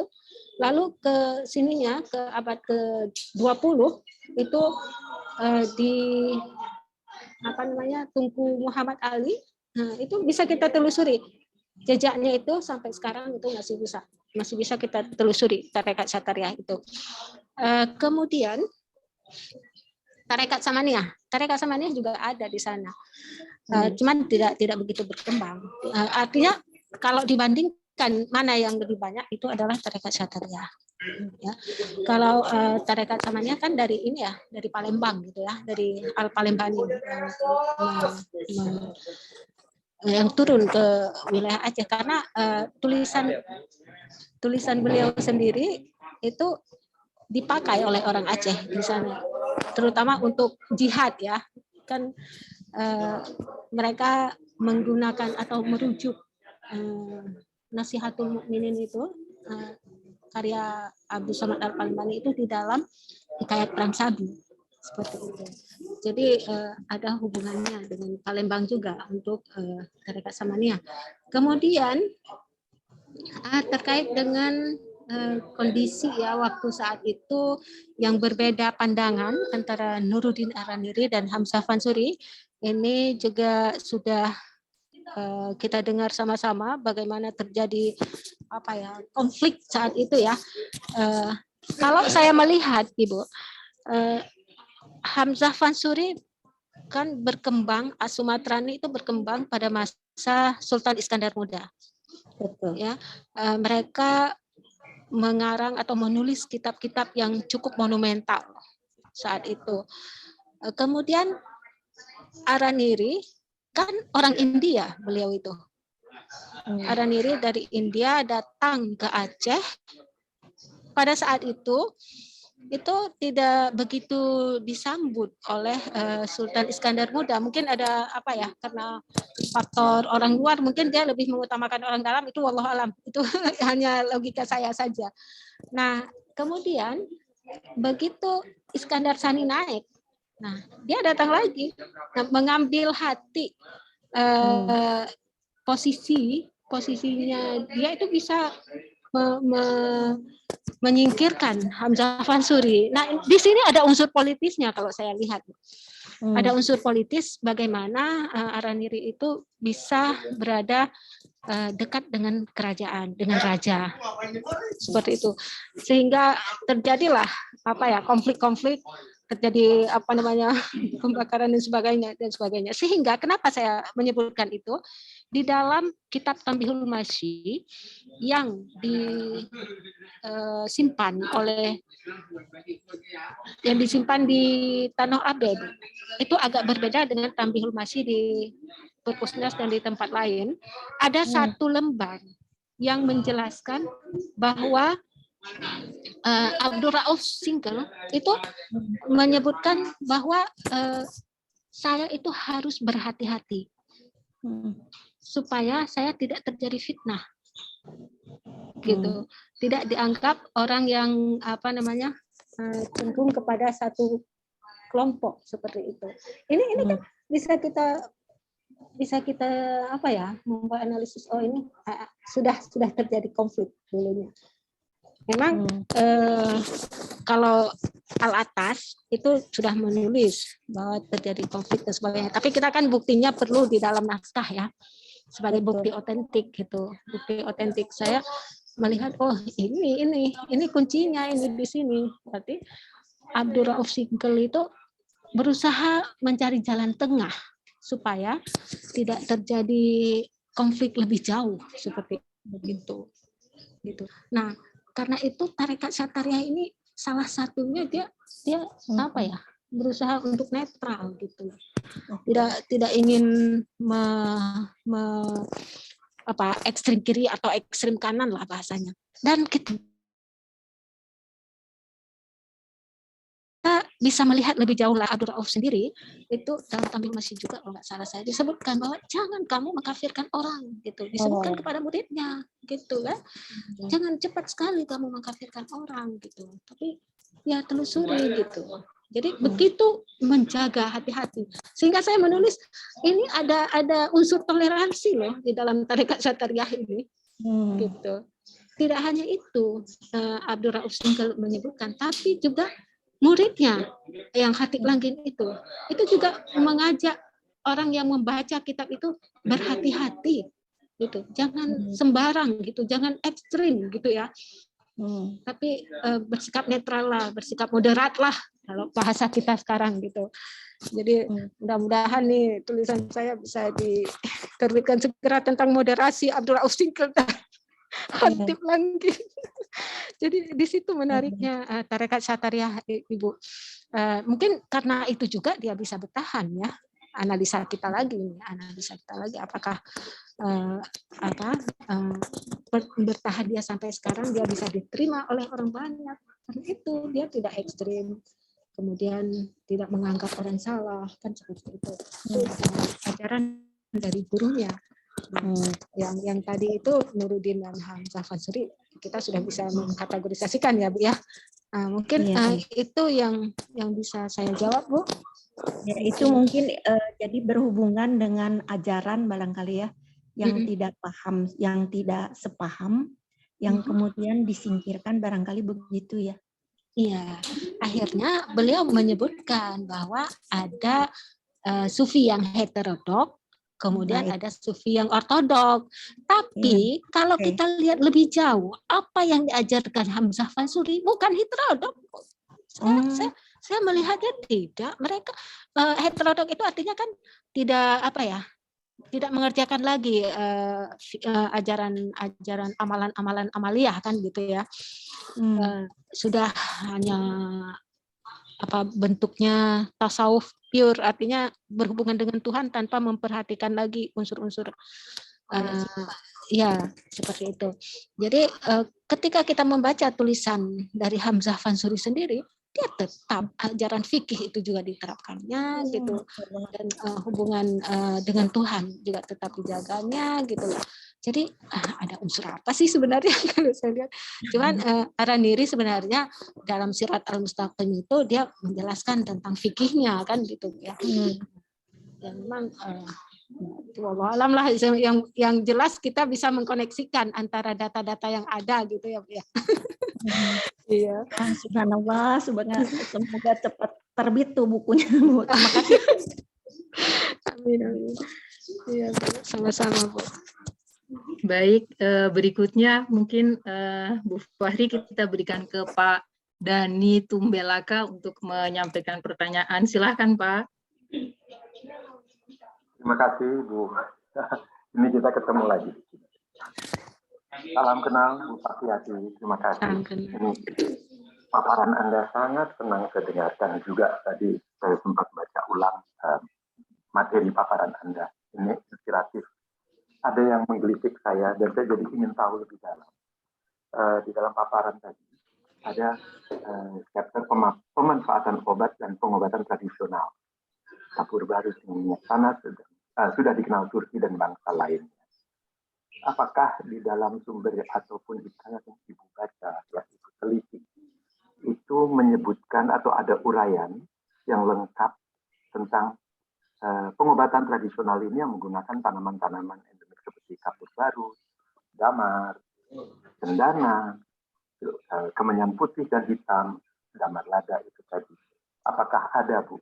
Kalaupun ada, apakah Ibu juga sudah mengalih bahasakan supaya bisa menjadi salah satu referensi saya dan teman-teman yang memang sedang mencoba menelusuri pohon kapur di Tapanuli sampai dengan ke Singkil ya. Ternyata di Singkil saya dapat informasi juga cukup banyak ya. Nah, itu dia Bu, sebetulnya pertanyaan saya seperti itu. Semoga bisa dicerahkan oleh itu. Terima kasih banyak Bu Fahriyati. Terima kasih Bu Mahlatun. Baik Pak Dhani, silakan Bu Fahriyati. Terima kasih banyak Pak Dhani atas ini pertanyaan dan support serta komentar ini Pak sebenarnya. Jadi untuk tanaman obat ini sudah ada buku sebenarnya, buku yang sudah ditransliterasikan oleh Pak Afandi tentang tungku kuta karang. Ini tungku kuta karang ulama di Aceh yang hidup pada abad ke-19. Beliau itu ahlinya di dalam pengobatan. Yang kedua astrologi, ya. Kemudian juga membangkitkan semangat orang Aceh Tazkiratul itu untuk melawan Belanda. Ya, ini sosok Tungku Kuta Karang. Nah, khusus untuk ada satu lagi sebenarnya kalau saya coba ini sebutkan saja di sini. Tungku Kuta Karang ini dalam perjalanan sejarahnya beliau itu sebenarnya ada di Belanda, tapi pada ujung-ujungnya saya menemukan naskah yang ada di Leiden itu kok lama-lama ini ya berbelok gitu ya, artinya bisa dipengaruhi oleh Belanda dan ini ada kaitannya dengan Hasan Mustafa. Ini Bu Titin lagi nanti kaitannya dengan Hasan Mustafa yang pernah ke sana. Tapi kita fokus kepada obat-obatan. Nah, Tungku Kuta Karang itu menjelaskan sebagai tip An-Nabawi, kitab tip ya. Itu Ar-Rahmah itu sudah diterbitkan ya Pak. Sudah bisa kita baca. Bukan saya yang transliterasi tapi Pak Afandi itu ya Bu Mamlah ya, kenal ya. Dengan Herman Syah juga ikut di situ saya lihat. Jadi di dalam kitab Ar-Rahmah ini itu cukup detail pembahasan tentang jenis tanaman yang digunakan untuk pengobatan juga, kemudian penyakit-penyakitnya, ya, lalu termasuk wabah. Nah, beliau juga mengungkapkan, saya kebetulan sudah melihat itu wabah yang disebutkan oleh Tungku Kuta Karang dalam kitab Ar-Rahmahnya itu. Kenapa muncul wabah? Itu karena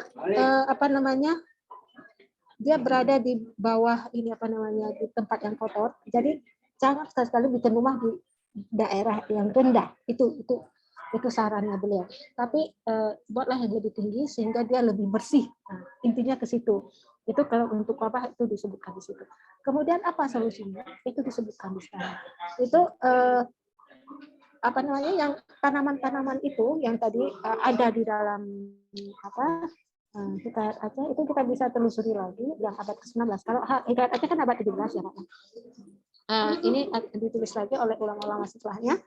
Nah, itu bisa kita lihat detailnya di sana. Mungkin bagusnya nanti bukunya saja dibaca Pak. Saya harus mencatat poin-poinnya, nanti kalau berkenan saya juga bisa bikin sebenarnya apa poin-poin yang ada di dalam, tapi satu buku sendiri ya, khusus namanya saja Ar-Rahmah. Biasanya kitab obat-obat itu jarang yang punya nama. Kalau Tungku Kuta Karang menyebut nama itu langsung ya, itu Ar-Rahmah. Kemudian selain di Aceh, naskah tentang obat itu banyak ya. Banyak, saya juga menemukan naskah obat-obatan yang sebenarnya sistem yang diberikan itu sudah di digital, Mbak. Di TAC 33, kalau di EIP, kalau Bapak buka di British Library itu EIP 329, kemudian kodenya TAC 33.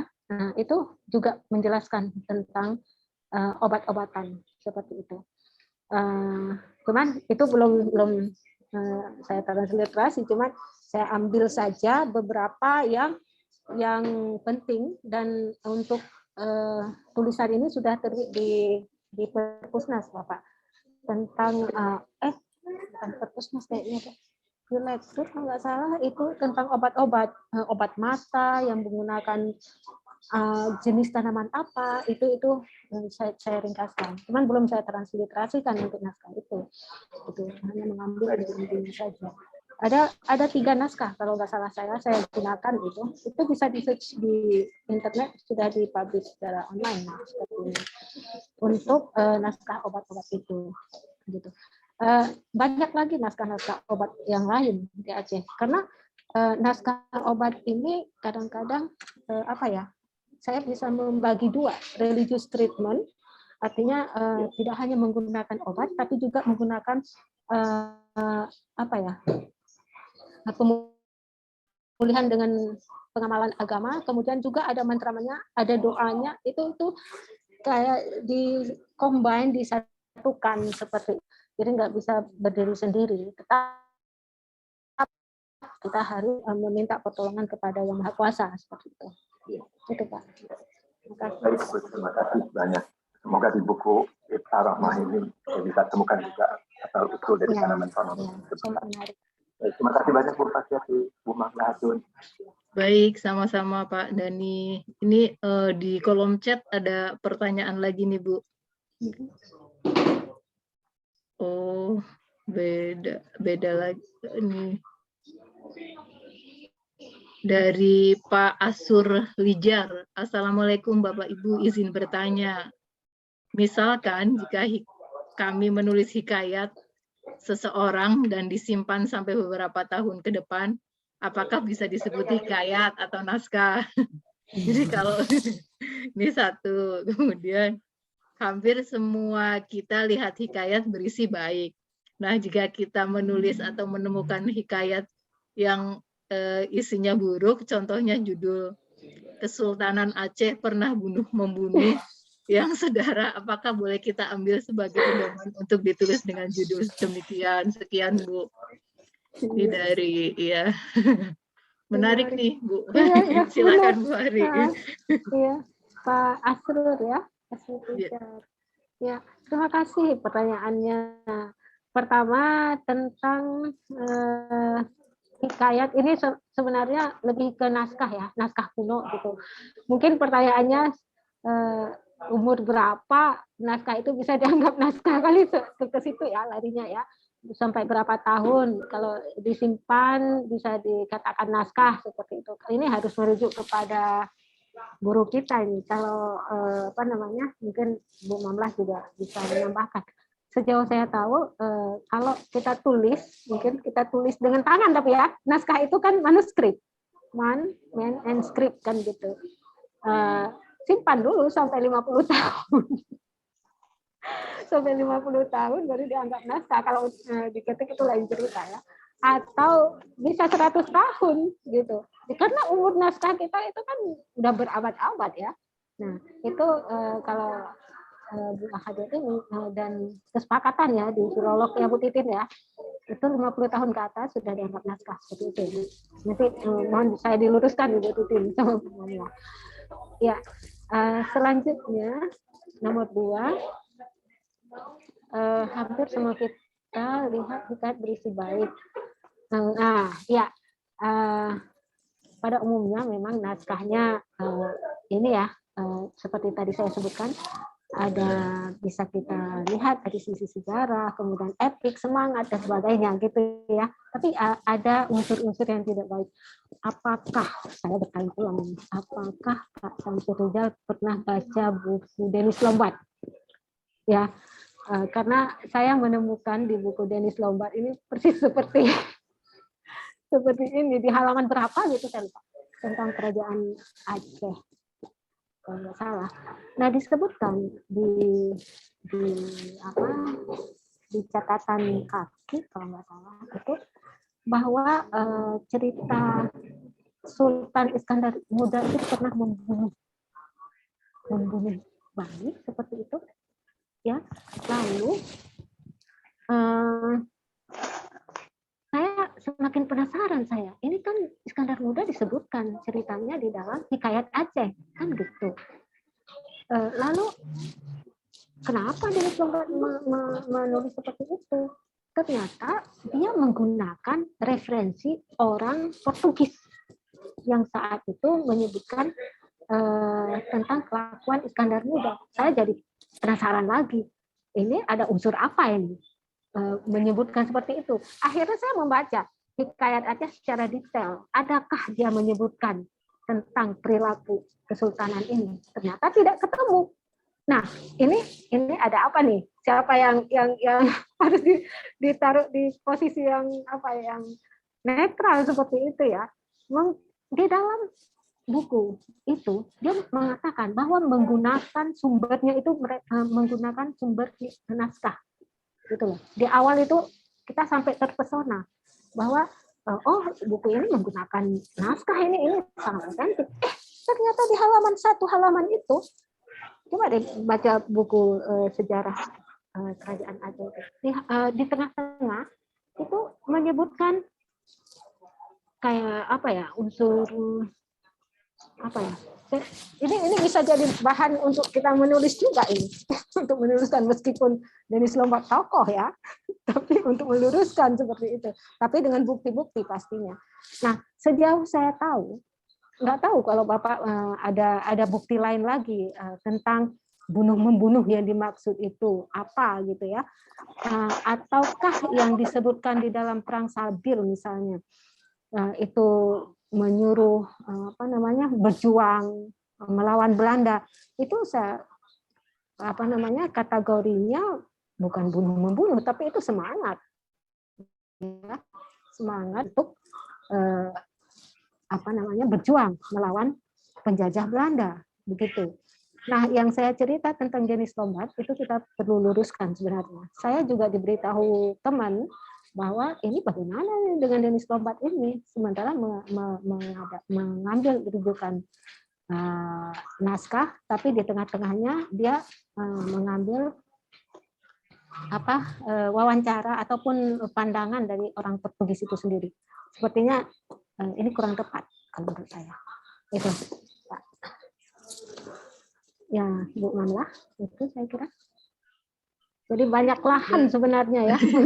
Baik Bu Haryati, ya jadi banyak sekali ya. Tapi ini masih ada satu pertanyaan dari Bu Trisna. Mungkin Bu Trisna mau bertanya langsung. Silahkan Bu Trisna.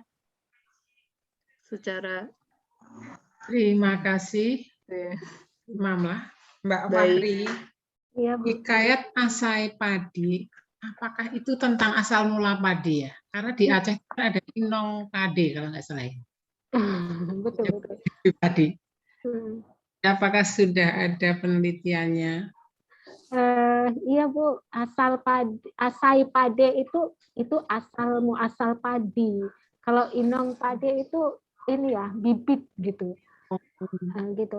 Jadi di lektur itu kayaknya sudah mendigital deh naskah asal padi itu, dan belum ada yang meneliti sepertinya.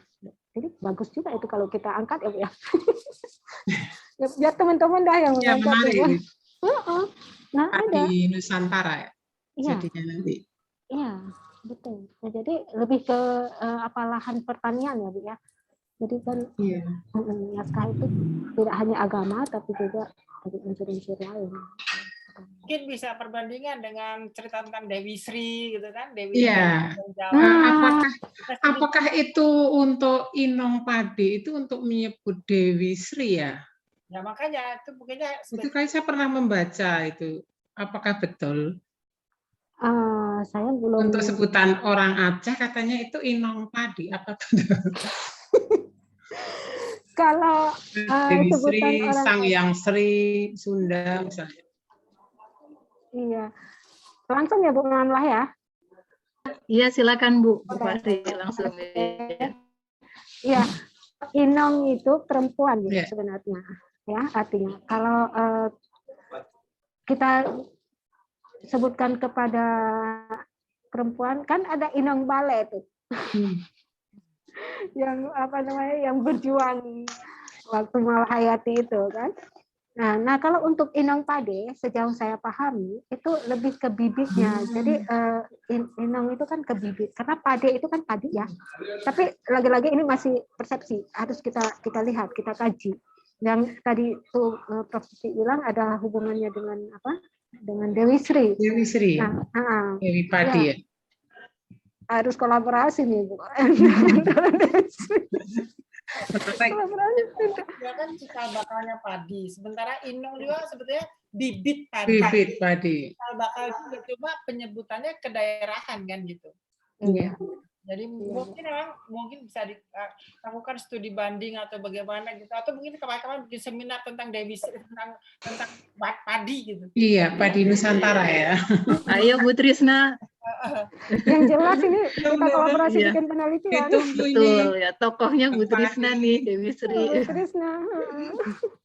Kita ikut nanti Bu. Penasaran.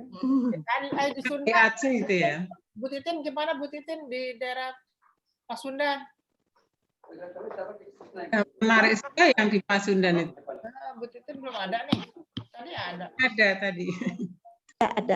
Ada. Cuma ini ada tamu gitu, jadi ini saya jadi double.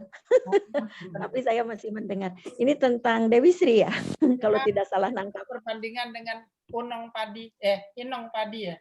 Oh iya, ada seperti itu. Jadi itu kearifan lokal gitulah. Dulu jadi itu ada hubungannya ke sana begitu. Ya, memang jadi ada kesamaan lah begitu. Makanya untuk melihat perbedaan dan persamaannya bagaimana. Selain kalau perbedaan kan karena penyebutan namanya ya. Yang satu inong karena orang Aceh kan menyebut gadis atau itu kan inong. Nah kalau Jawa kan Dewi kan perempuan. Kan dia. Nah juga di sana mungkin apa saja namanya? Ya Dewi Sri disebutnya Dewi Sri. Sama begitu aja yang saya tahu. Ya, baik. Ternyata banyak ya hasanahnya tentang Dewi Sri di Nusantara, Bu. Ya, baik. Ini nanti kita bisa berkolaborasi, Bu Trisna ahlinya. Nanti kita bisa ikut Bu Trisna. Ya, ya baik. Saya juga jadi penasaran diaduk-aduk nih di Sunda itu sebetulnya gimana dulu. Saya berikan nanti ke Bu Trisna. Betul. Bapak Ibu, ya sepertinya ini waktu jua yang memisahkan kita. Tapi menarik sekali tadi diskusinya, materi paparan dari Bu Fahriati sekitar 1 jam, diskusi juga sekitar 1 jam lebih. Hanya tadi mungkin ada satu hal juga di antara diskusi ini yang sebenarnya saya tunggu-tunggu, Bu, pertanyaan mengenai perannya Snok Hugronje. Mungkin Bu Titi nanti bisa membetulkan pelafalannya. Mungkin bisa ya Hugronje. Jadi perannya dalam terutama naskah-naskah Aceh ya Bu Fahria. Mungkin boleh dijawab secara singkat sekaligus barangkali menutup diskusi kita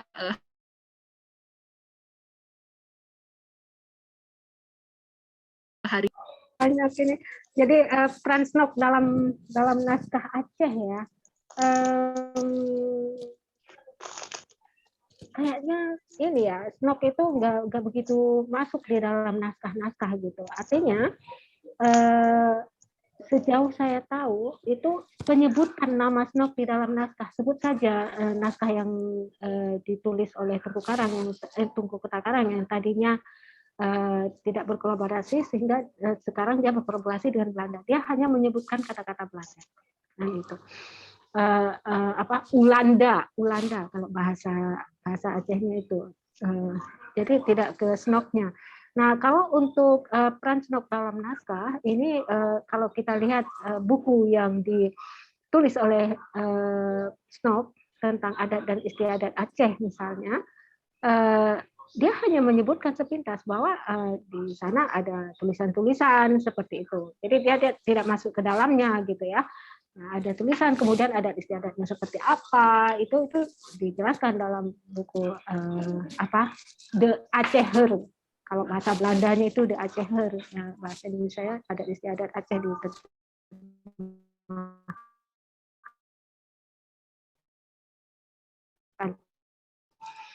kira untuk dalam naskah. Dan terima kasih banyak ini Bu Titi, Bu Trisna, Bu Titin, dan Pak Dani semuanya, Bu Mamlah yang sudah dari awal sampai akhir menjadi pengantar kita nih, menjadi moderator gitu ya. Terima kasih banyak. Semoga saya berharap bermanfaat apa yang kita pelajari, apa yang kita diskusikan hari ini, dan bisa membuat penelitian selanjutnya. Banyak sekali celah-celah ini. Rasanya kalau sendiri menggarap ini nggak akan bisa, kalau nggak sama teman-teman semua di sini kan, ini mengambil apa, sehingga khazanah itu semakin terungkap gitu. Dan sejarah kita bisa berpedoman dan mempelajari sejarah-sejarah kita sehingga bisa memberikan manfaat untuk kehidupan kita. Saya kira itu, Bu. Terima kasih. Mohon maaf atas segala kekhilafan dan kekurangan. Billahi taufik wal hidayah. Assalamualaikum warahmatullahi wabarakatuh. Waalaikumsalam warahmatullahi wabarakatuh. Baik, terima kasih Bu Fahriyati, Bapak dan Ibu